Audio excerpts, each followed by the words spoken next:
Kamu baru saja buat keputusan. Kamu pikir kamu yang memilih, tapi otakmu sudah memutuskan jauh sebelum kamu menyadarinya.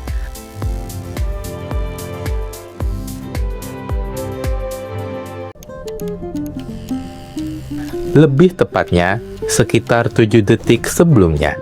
Dan ini bukan teori. Ini adalah merupakan hasil eksperimen sungguhan. Pada tahun 1983, ilmuwan bernama Benjamin Libet melakukan eksperimen yang sangat sederhana. Subjek diminta gerakan pergelangan tanganmu kapanpun kamu mau. Catat di jam itu kapan kamu merasa ingin bergerak. EEG mendeteksi lonjakan aktivitas otak, sinyal bahwa keputusan sudah dibuat di dalam sana. Tetapi, gerakan tangan baru terjadi beberapa detik kemudian. Ternyata, ada 3 momen berbeda. Otak memutuskan, kamu baru merasa ingin, lalu tubuh bergerak. Dan urutan itu selalu sama. Otak duluan, kesadaran belakangan. Kesimpulan Libet menggemparkan dunia sains karena implikasinya sangat besar.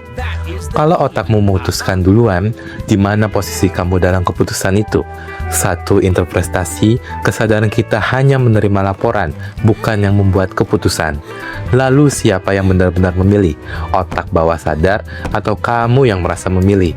Ini pertanyaan yang belum selesai diperdebatkan, bahkan di antara para ilmuwan sekalipun. Implikasinya, ke hukum pun jadi rumit. Kalau keputusan sudah terjadi sebelum sadar, seberapa besar tanggung jawab seseorang? Tapi ada satu detail penting dari eksperimen Libet yang sering terlewat. Subjek bisa membatalkan gerakan bahkan setelah otak sudah memutuskan. Libet menyebutnya veto.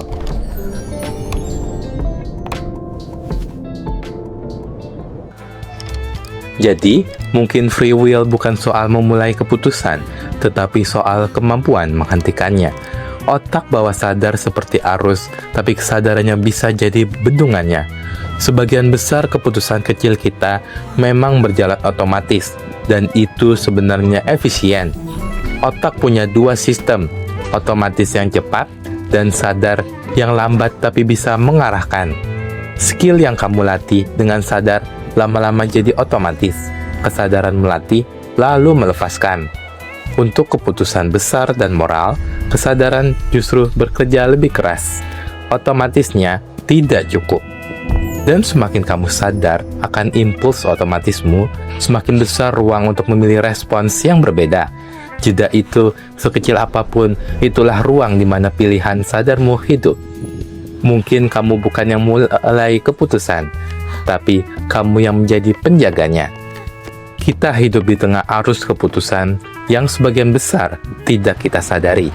Dan mengetahui itu bukan alasan untuk menyerahkan pada otomisasi. Justru sebaliknya, ini undangan untuk lebih sadar. Setiap kali kamu berhenti sejenak sebelum bereaksi, kamu sedang menggunakan bagian paling manusiawi dari otakmu. This looks much better than all that greasy stuff. Refleksi bukan kelemahan. Itu cara kamu melatih ulang otomatisasimu untuk esok hari.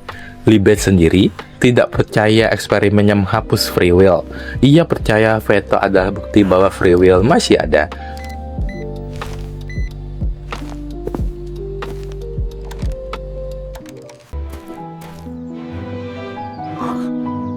Kamu mungkin tidak memulai setiap keputusan, tetapi kamu bisa memilih mana yang kamu biarkan jalan terus. Dan mungkin itu sudah cukup. Pertanyaannya bukan lagi siapa yang memutuskan duluan, tetapi apakah kamu cukup hadir untuk sadar bahwa kamu sedang memilih.